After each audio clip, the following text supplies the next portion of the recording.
Sahabat Kompas.com, siang ini kita juga akan memperbarui informasi soal upaya pencarian tim gabungan hingga jumlah korban terkini. Sudah ada Kepala Pusat Data Informasi dan Komunikasi Kebencanaan BNPB, Abdul Muhari. Halo, selamat siang Pak Muhari. Selamat siang, Mbak. Bagaimana kabarnya Pak Muhari? Salam sehat? Salam sehat. Alhamdulillah baik-baik. Baik. Pak Muhari, kemarin BNPB mencatat masih ada 40 orang yang dinyatakan hilang di kawasan Cianjur, Jawa Barat. Rinciannya 39 orang di Kecamatan Cugenang dan 1 orang di Kecamatan Warung Kondang. Nah, bagaimana perkembangan terkini terkait evakuasi korban yang hilang ini, Pak Muhari? Ya, operasi pencarian korban masih terus dilakukan. Kendala utama seperti sekarang kita alami di lapangan, saya masih di Cianjur, ini adalah cuaca ya. Ini mulai dari setengah jam yang lalu kembali turun hujan dengan intensitas sedang hingga tinggi, sehingga tentu saja ini membuat tim pencari mungkin harus benar-benar melihat kondisi di lapangan, apalagi di lokasi-lokasi yang secara struktur tanah itu belum terlalu stabil. Karena dari Badan Geologi menyampaikan masih dilihat hasil pemetaan drone yang dilakukan kemarin, itu masih ada titik-titik yang di atas ketinggian yang ada rekahan yang apabila diisi atau ditimpa oleh hujan dengan intensitas tinggi dikhawatirkan akan menimbulkan longsor susulan. Jadi ini yang kemudian menjadi perhatian kami agar tentu saja keselamatan tim pencari ini tetap menjadi prioritas yang utama selain target kita menemukan 40 korban ini. Baik, Pak Muhari, berarti tadi Pak Muhari sempat sampaikan juga poinnya bahwa memang ada kendala yang dialami oleh tim evakuator untuk mengevakuasi korban-korban yang masih tertimbun, begitu ya Pak Muhari? Ya, kendalanya itu cuaca. Ya. Baik. Cuaca, bukan kendala teknis ya, bukan kendala personel, bukan kendala alat perlengkapan. Kendalanya mungkin hambatannya mungkin ada di cuaca. Baik. Pak Muhari, sejauh ini menurut data terkini BNPB, apakah ada penambahan jumlah korban meninggal dunia akibat gempa bumi ini? Belum ada penambahan jumlah korban. Untuk data terakhir nanti akan kami rilis di jam 5 sore ini, dan kita masih terus memvalidasi data korban ini by name by address.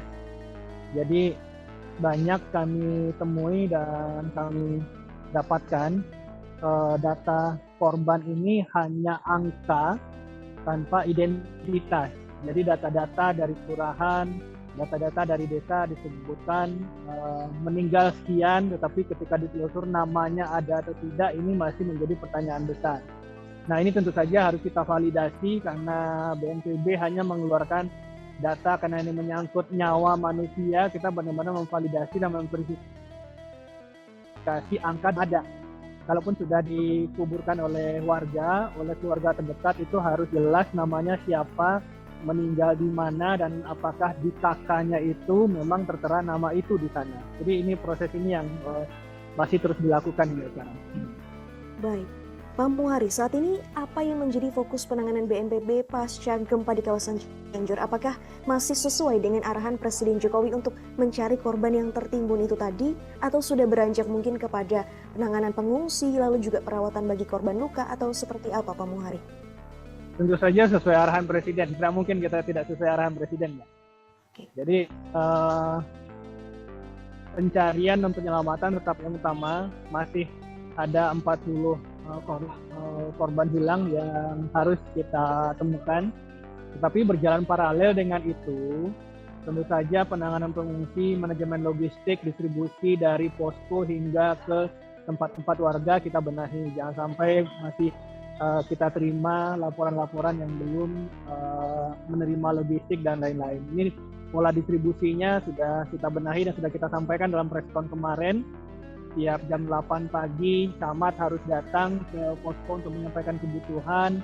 Kemudian jam 9, distribusi dari gudang posko akan diteruskan ke kantor camat masing-masing untuk kemudian didistribusi oleh lurah dan kepala desa. Seluruh prosesnya dikawal oleh personel TNI Polri. Baik, Pak Muhari, ini terakhir tadi siang Presiden Jokowi sempat datang begitu ke lokasi kawasan gempa lagi di kawasan Cianjur, Jawa Barat. Nah, tadi mungkin apakah sempat ada briefing begitu dari Presiden Jokowi kepada BNPB dan juga aparat yang bertugas di sana untuk penanganan gempa atau seperti apa, Pak Muhari? Ya, perhatian Presiden tetap percepatan pemulihan sehingga penduduk tidak terlalu lama di pengungsian. Jadi proses rekonstruksi rumah rusak dilakukan secepat mungkin dan memastikan kebutuhan dasar, kebutuhan logistik dasar masyarakat yang terdampak yang saat di pengungsian itu terpenuhi dengan baik. Baik, Pak Muhari, terima kasih sudah bergabung dengan Kompas.com siang ini. Semoga nantinya dapat berjumpa lagi dalam kesempatan yang baik begitu, Pak Muhari. Oke, terima kasih Mbak. Salam sehat, Pak Muhari.